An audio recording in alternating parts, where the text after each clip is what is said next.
Hotel Echo Lima Lima Oscar. Good evening from Southeast London, England, from your host, your guy himself, the one and only and truly DLG Reppin, otherwise short for Delhi London Guna. Space Romeo Echo Papa Papa Indigo November. It's Premier League football tomorrow for Arsenal Football Club, and it's match day match day preview of our game away to Luton Town. Newly promoted Luton, who are predicted will go down worse than Derby County in 2007-8. Well, firstly and foremost, allow me to apologise to all of Luton Town Football Club, your team, to the management, to the players, and mostly to the fans. I gave you no chance, but looking at the table now, you have a strong possibility of staying up, but then again, there's every strong possibility of you going down. And that's due to the fact of a lack of experience amongst your whole squad, amongst the team. And I've written you off too easily. But looking at the results you've had, a draw against Liverpool, victory away to Everton, beating Crystal Palace at home, your first ever home Premier League win. I mean, you've not done too bad, but again, you have a lot of football to be played, and you have to understand that it's going to be a hell of a long season for you guys. But we come to Kenilworth Road as expected to get 3 points 3 days after we've beaten Wolves, just about, where we should have really put the game to bed. But that being said, I'm here to give my preview of Luton Town v Arsenal, and it's a fixture that hasn't taken place in the top flight since the early 90s.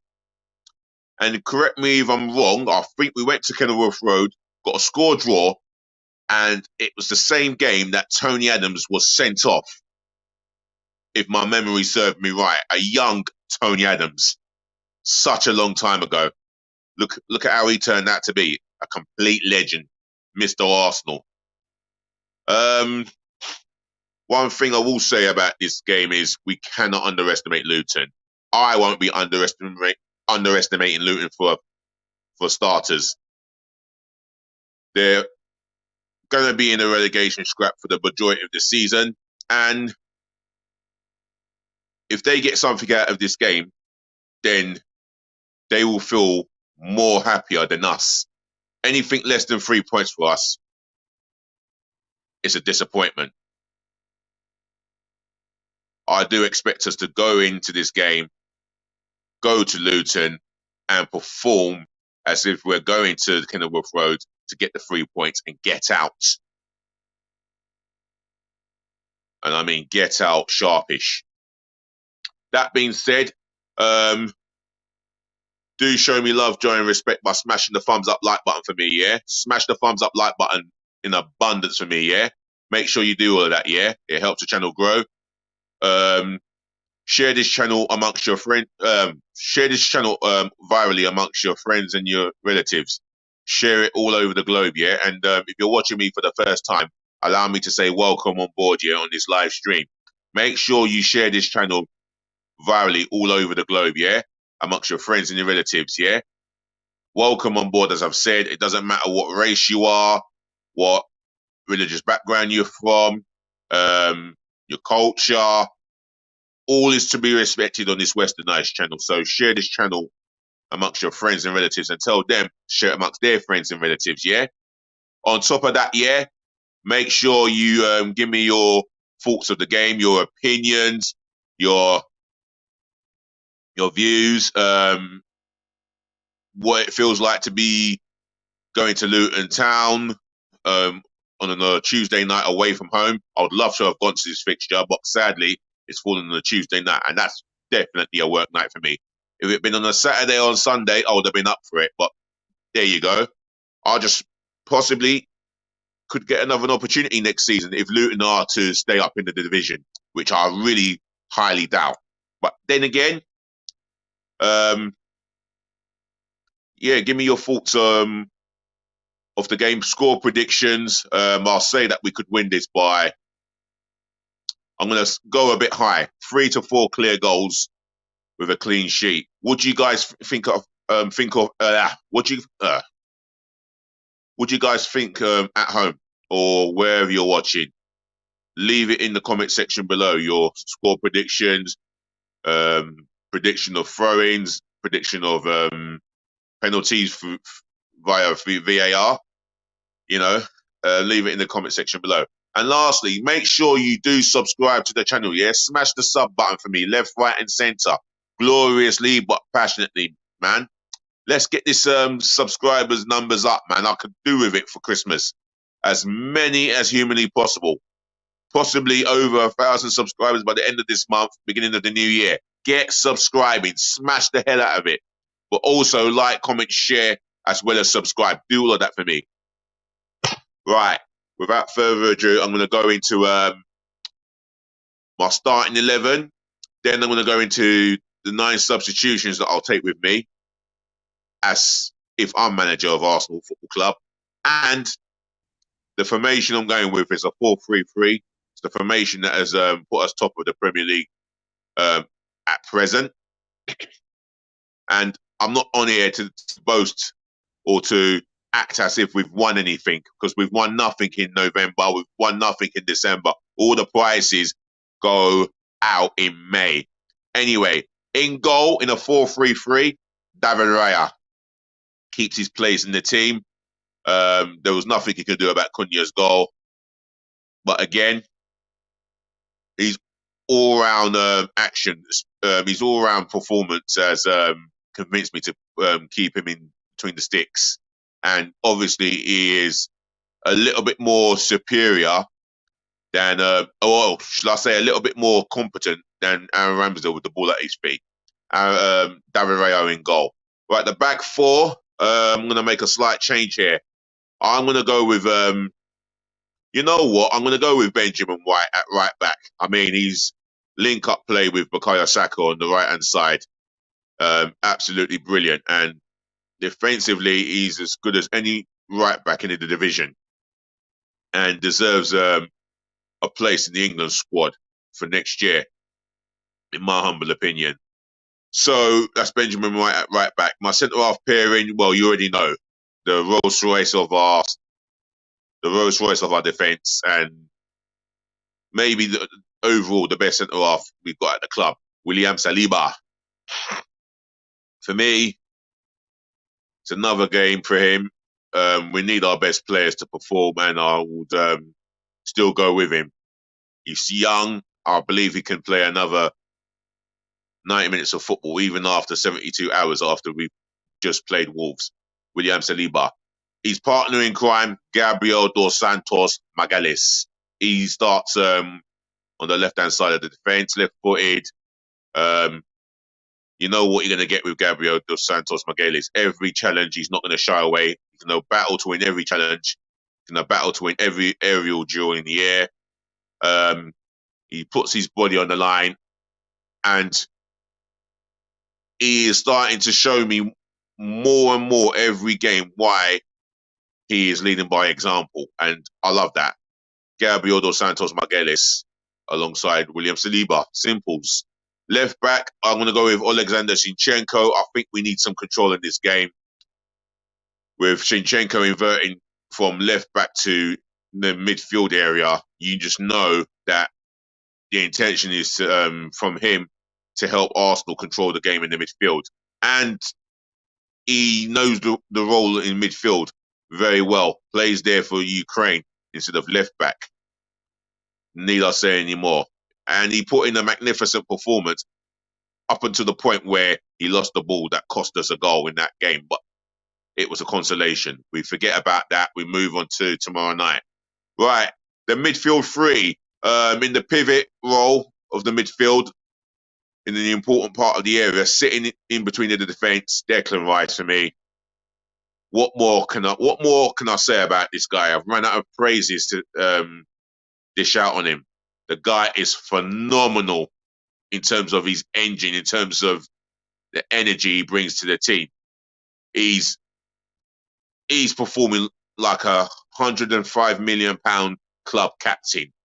This guy has got everything going for him, and he is pushing to get on that plane. Well, I think he's one of the first names on the plane to Germany.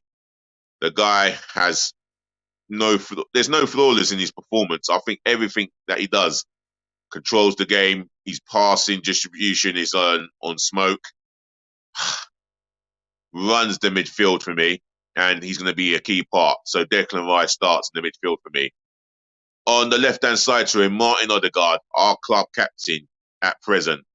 Maybe that won't be the case for too long, but one thing with Odegaard, no pressure in this game. You expect him to turn up in fixtures like this against Luton Town away. So I'm going to go with Martin Odegaard in that area. On the left-hand side to him, I'm going to give Kai Havertz a go. I mean, I've been hugely critical of him, and I think it's been justified why I've been critical of him. His performance is in the last how many games? In the last 10 plus games. Well, I've been lethargic. He's in the midfield area. He does slow things down. He does. There's been times where he slows things down, gives the ball away cheaply, doesn't do enough to track back and defend with his teammates. But of recently, he got himself 2 goals in 2 games. And what was his award on Saturday? To be dropped to the bench. Now, I hope it doesn't affect his confidence, because he was picking up the confidence. He was just about to start picking up his confidence, and all of a sudden, Arteta had other ideas to play Trossard in the midfield area, the midfield 3 area, than Havertz. But I'm going to go with Havertz in this game. The front 3 picks itself for me, even though I feel Mr. Trossard could play a part in this game. But I am going to start with Bukayo Saka, right wing forward, man of the match performance versus Wolves. Absolutely flamboyant and phenomenal on his day. And once he gets going, my lord, he is unplayable, especially with that magnificent left foot he's got. Bukayo Saka starts for me. And he comes into the game of a back of a goal against Wolves, so his confidence will be sky high. On the other side, Gabriel Martinelli, 1v1. When he goes at a right back, he's aggressive, direct, and pacey.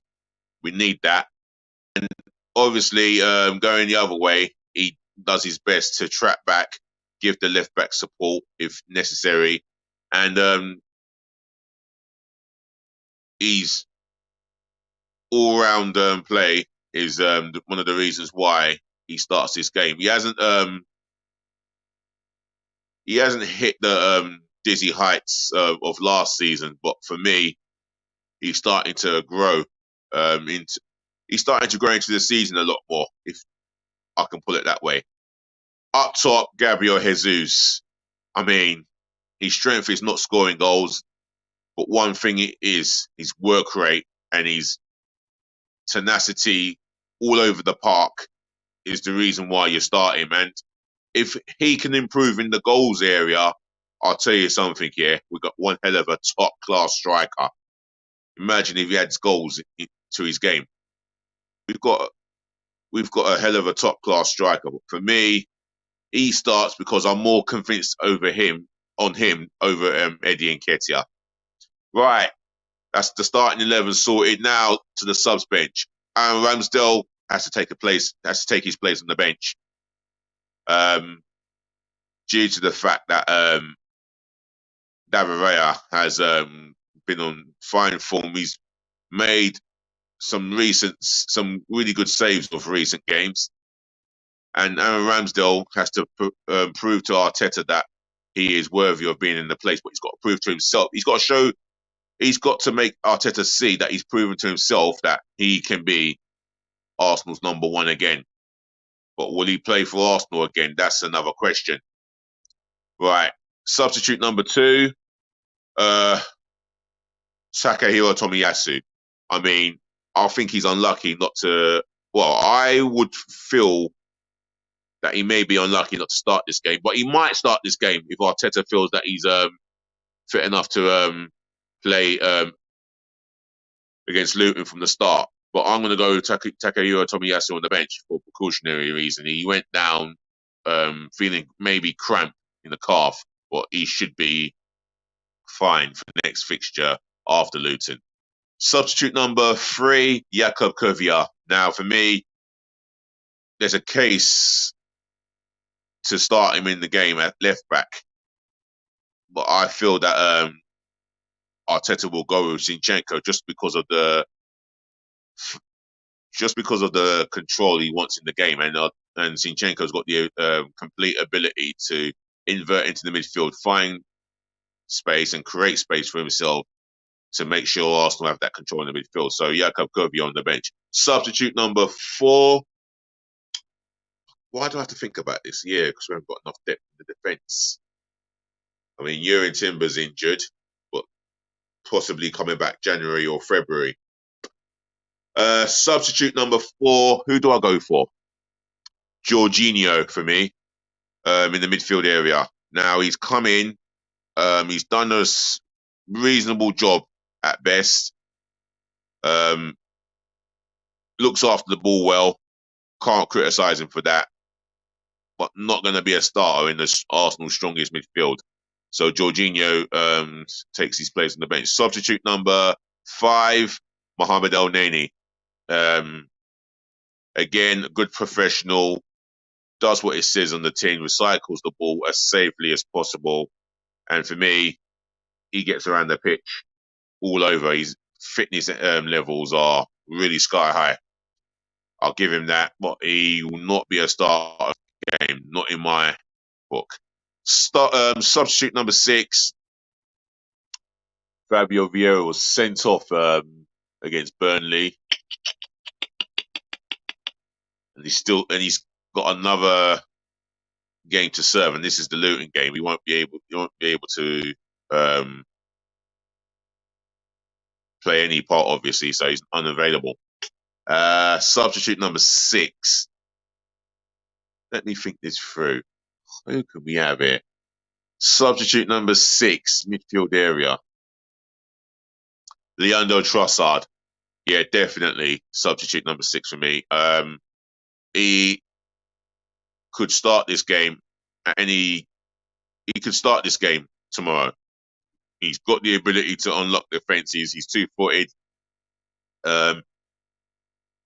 He brings to the team what not many players do bring, and that's a creative spark. But that, for me, doesn't necessarily mean that he'll start. And the front three that we've got, I think that's the one that starts for me. Substitute number seven, Reece Nelson, someone who can come in with 25 odd minutes to go at defenders aggressively with his pace, and make something happen out of nothing. That's Reece Nelson for me. Substitute number eight. Oh, gosh, this is where I'm really struggling. Substitute number eight. Who could that be? Substitute number eight.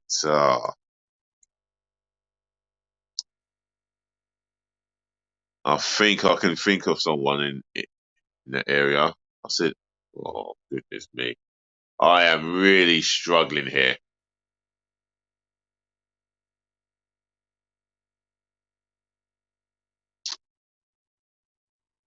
Eddie Nketiah, substitute number eight for me. Again, doesn't boast of anyone's confidence from a fan's perspective. But one thing with Eddie Nketiah, he'll be in the right place to score goals, but not clinical enough. That's the reason why we need a striker. And I think at some point in the near future, we have to move on from him. Substitute number 9. This is a big struggle here. Substitute number 9.